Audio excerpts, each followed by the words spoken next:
화상연화라는 말이 있습니다. 파도 위에서 연꽃이 피게 한다는 의미인데 이것은 출가한 이들이 가는 그 길입니다.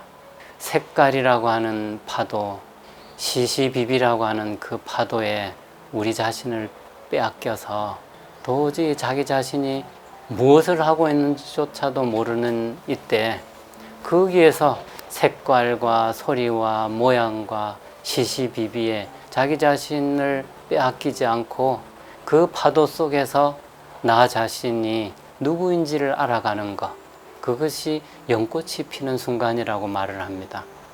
여러분들이 그 길을 향해서 그 파도 속에 먹히지 않는 자신만의 길을 걸어가는 수행자가 되어 보시면 어떨까요?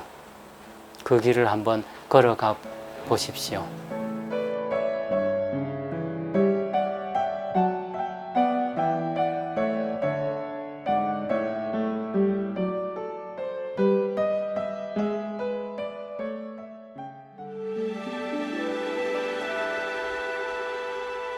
교학이라는 어떤 이 부분이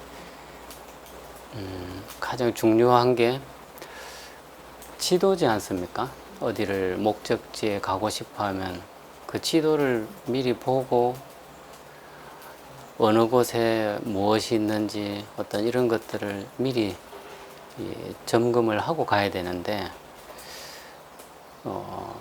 그 지도를 보지 않고 가겠다 이런 분들이 지금 의외로 좀 많은 것 같습니다. 그렇다 보니까 수행자로서 출발은 했는데 정작 그 방향성을 잃어버리는 그런 경우가 많은 것 같습니다. 부처님 일대기는 가장 정확한 지도인데 그분이 어떤 연유로 해서 출가를 하셨다. 그럴 때 보면 그 부처님은 6년이라고 하는 이 시간 동안 우리에게 수행의 모습을 보여주셨는데 난 이 부처님께서 이미 지도를 보고 가셨기 때문에 그런 수행을 완성하실 수 있었다고 봅니다.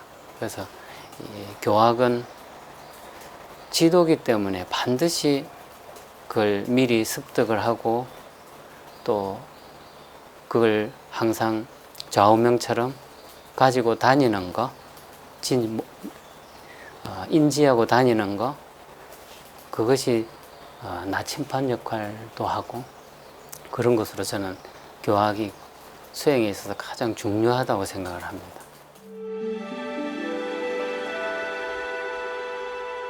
그때는 제가 뭘 가르쳤는지도 사실은 잘 몰랐었습니다. 가르치긴 했지만 그래서 이걸 소임을 딱 놓고 나니까 너무나 죄송스럽다는 생각이 들었습니다. 그냥 내가 이런 어떤 이 부처님 가르침이나 어떤 조사 스님들의 어록을 제대로 어떤 의미도 모르는 상태에서 글만 쫓아가면서 그저 해석해 준 정도로 강의를 해놓고 거기에 대한 어떤 책임감 이런 게 너무 없었구나라는 생각이 들었습니다. 그 당시에. 그래서 제가 정말 어떤 나만의 시간을 주기별로 갖지 않고서는 이런 부분이 해결되지 않겠구나. 그래서 짧지만 며칠이라도 어떤 뭐 강의를 하는 도중이든 아니든 그런 그 자기만의 어떤 이 몰입하는 시간을 반드시 가지면서 자기 어떤 점검을 하는 시간이 있어야 된다는 어떤 그런 그 이후로 좀 그런 확신이 좀 들었습니다.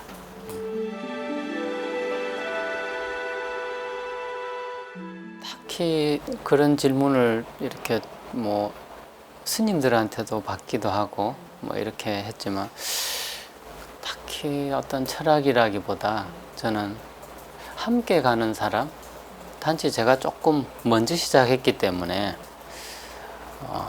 제가 먼저 조금 봤고 조금 이해를 했다면 조금 더 뒤에 가는 사람보다 조금 더 이해를 많이 했다고 생각을 이제 하고 가는 그냥 함께 가는 사람, 이런 입장에서 되도록이면 학인의 입장에서 이 부분이 과연 얼마만큼 이해할 수 있을까.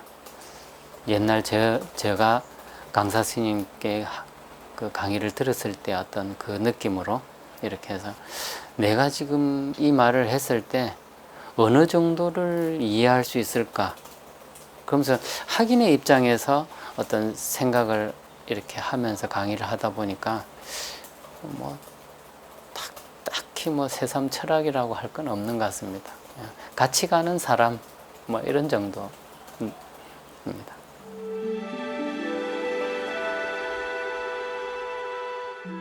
아직 성가가 다행인 게 성가에는 아직도 그게 살아있는 것 같습니다. 뭐 전체 다른 곳에서 보이지 않는 곳은 제가 안 봐서 잘은 모르겠지만 제가 지금까지 어떤 경험하고 지금 이렇게 오는 동안 느낀 건 아직 성가에만은 그게 살아있는 곳이 아닌가. 사회에서는 지금 가장 그게 심각한 어떤 그 부분인데, 그게 그래도 이 사회의 어떤 이 급변하는 이 속에 성가도 같이 급변하는데도 불구하고 어떤 그런 부분들이 어떻게 해서 지금도 요런 정도라도 유지가 될까? 그거는 아마 오직 자신만의 사색을 통해서 깨달음을 얻어가는 가르침, 이걸 하기 때문에 그렇지 않나. 어떤 그냥 공식을 전해주는 그거로서 끝이 아니고 그냥 단순히 이해만 시키는 역할을 하는 사람, 어떤 그런 그게 아니고 정말 그 어떤 목적지에 도달하게끔 하는 가르침을 펴는 곳이라서 아직도 그게 유지가 되는 것 같습니다. 제 생각에는 그렇습니다.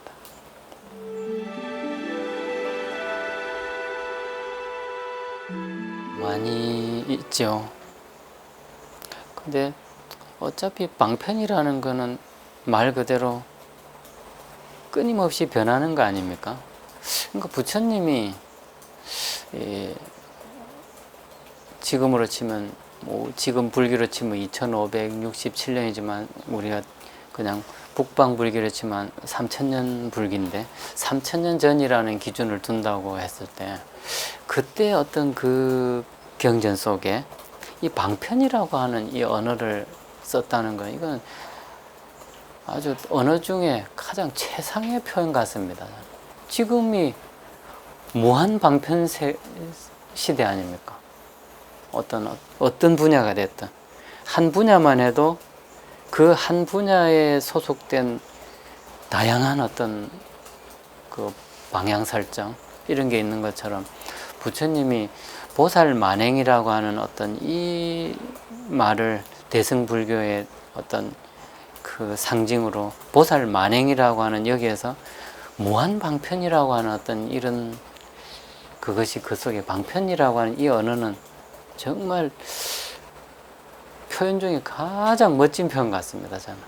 그러니까 지금 이 시대에 어떻게 3000년 전의 언어인데 지금 어떤 그 시대에 우리가 살고 있지 않습니까? 무한 방편 속에 끊임없이 변하는. 그러니까 방편이란 말은 우리가 방편이라면은 그냥 머리에 들어왔던 소리로 방편 이렇게 하는데 실제 방편이라면 이걸 가만히 생각해 보면 진짜가 아니라는 뜻이거든요.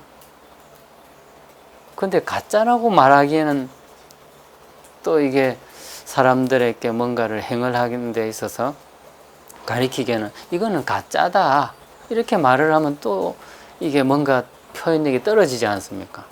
근데 진짜는 아니지만 방편이란 말로 이렇게 바꿔서 무엇이든 이렇게 다가갈 수 있는 표현을 했다는 거. 부처님이 이 시대에 아마 그걸 계셨다면 최고의 그 멘토가 되실 것 같아요. 어떤 뭐 깨달음 이런 걸 떠나서 언어적인 어떤 그 부분에서만 봐도 최고의 어떤 언어학자가 되셨을 것 같아요. 저는.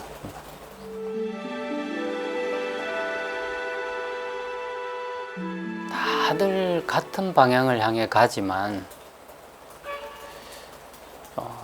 의미 부여를 하지 못하고 가는 사람도 있고, 누군가는 그 방향으로 가고 있기 때문에 아무런 의미도 모른 채 따라가고 있는 사람도 많습니다. 출가를 한 수행자가 된다는 것은 깃발을 들고 앞에 가는 사람이라고 저는 생각을 합니다. 그리고 길을 가는 사람을 이렇게 보면, 길을 가는 사람이 지팡이를 짚고 있으면 사람이 먼저 보이지 않습니다. 지팡이를 가진 사람을 길에서 보면 지팡이가 먼저 보이지 사람이 절대 먼저 보이지 않습니다. 너무 신기합니다. 그것은 그 사람의 앞에 있기 때문에 그렇습니다. 우리는 누군가의 지팡이가 되어 줄 수 있는 대승심이라 할까요? 출가는 대승심을 가진 사람들이 출가라고 하는 어떤 길을 선택을 해서 누군가의 지팡이가 되어주는 길이다. 그리고 깃발을 들고 이쪽으로 가야 당신들이 원하는 곳으로 갈 수 있습니다. 라는 어떤 그런 무언의 어떤 언어를 이렇게 내뱉는 사람, 그게 출가라고 하는 어떤 의미가 아닐까 그렇게 생각을 합니다.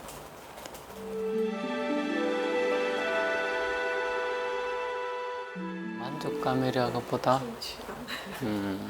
만족감이나 성취감, 그런 것을 제가 마음속으로 가져본 적은 없는 것 같습니다. 다만 내가 얼마만큼 이 사람들과 함께 그 방향을 향해서 갈 수 있을까? 이 방향 설정을 과연 내가 제대로 조금이라도 제대로 해주면서 가고 있을까?